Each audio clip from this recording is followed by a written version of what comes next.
Neat ಮರು ಪರೀಕ್ಷೆಯ ಪ್ರಶ್ನೆ ಪತ್ರಿಕೆ ಲೀಕ್ ಆಗಿದೆ ಎಂಬಂತಹ ವದಂತಿ ಸಾಮಾಜಿಕ ಜಾಲತಾಣಗಳಲ್ಲಿ ವೈರಲ್ ಆಗಿದೆ.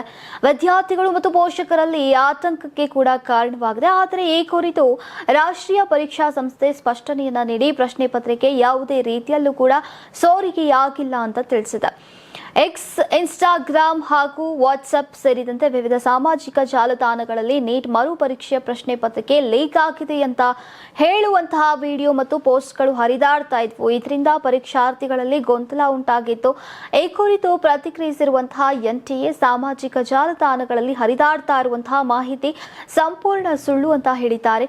ವಿದ್ಯಾರ್ಥಿಗಳು ಹಾಗೂ ಪೋಷಕರು ಇಂತಹ ವದಂತಿಗಳನ್ನು ನಂಬಬಾರದು ಮತ್ತು ಅಧಿಕೃತ ಮಾಹಿತಿಗಾಗಿ ಎನ್ಟಿಎ ವೆಬ್ಸೈಟ್ ಹಾಗೂ ಅಧಿಕೃತ ಖಾತೆಗಳನ್ನು ಮಾತ್ರ ಪರಿಶೀಲಿಸಬೇಕು ಅಂತ ಮನವಿಯನ್ನ ಮಾಡಿದೆ. ಇನ್ನು ಪ್ರಶ್ನೆ ಪತ್ರಿಕೆ ಸೋರಿಕೆ ಆರೋಪದ ಹಿನ್ನೆಲೆಯಲ್ಲಿ ಮೂಲ ನೀಟ್ ಪರೀಕ್ಷೆ ರದ್ದುಪಡಿಸಲಾಗಿದ್ದು, ಈಗ ಜೂನ್ 21ರಂದು ಮರು ಪರೀಕ್ಷೆ ನಡೆಸಲಾಗಿತ್ತು. ಈ ಬಾರಿ ಪರೀಕ್ಷೆಯನ್ನ ಪಾರದರ್ಶಕವಾಗಿ ನಡೆಸೋಕೆ ಕಠಿಣ ಭದ್ರತಾ ಕ್ರಮಗಳನ್ನು ಕೈಗೊಳ್ಳಲಾಗಿತ್ತು ಅಂತ ಎನ್ಟಿಎ ತಿಳಿಸಿದೆ. ನೀಟ್ ಮರು ಪರೀಕ್ಷೆಯ ಪ್ರಶ್ನೆ ಪತ್ರಿಕೆ ಲೀಕ್ ಆಗಿದೆ ಎಂಬ ಸುದ್ದಿ ಹಲವೆಡೆ ಕೇವಲ ವದಂತಿಯಾಗಿದ್ದು, ಈಗ ವಿದ್ಯಾರ್ಥಿಗಳು ಸುಳ್ಳು ಸುದ್ದಿಗಳಿಗೆ ಕಿವಿಗೊಡದೆ ಅಧಿಕೃತ ಮಾಹಿತಿಯನ್ನೇ ನಂಬುವಂತೆ ಎನ್ಟಿಎ ಸಲಹೆಯನ್ನ ನೀಡಿದೆ.